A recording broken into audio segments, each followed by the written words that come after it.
you know, what happened to him.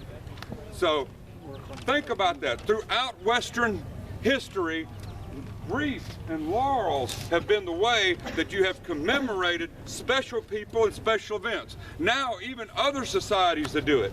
You'll see the Chinese laying a wreath at the Tomb of the Unknowns. That goes back to that early Greco-Roman type of tradition that we come from.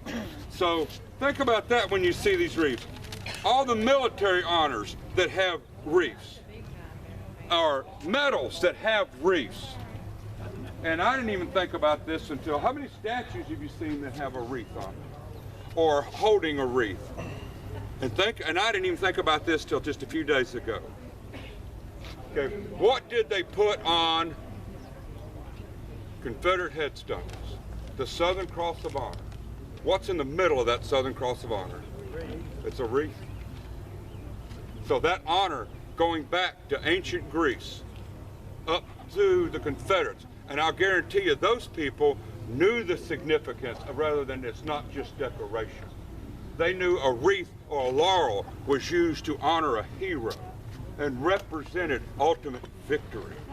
The victory that you will find in the righteousness of the Lord for those who fight for righteousness. So that's the answer to the first question.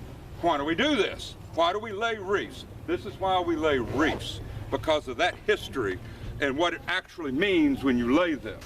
The second question, why are we doing this? Why are we doing this here?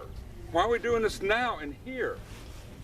Well, one, can you think of a better place? Amen.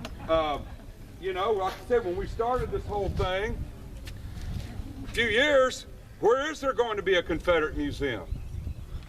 That place in Richmond wasn't even a Confederate museum, and now they're not even around anymore.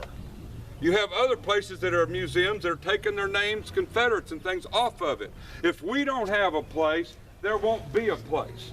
And like the first speaker was saying today, then how will the next generations know if we're not the ones who make sure it gets passed on to them?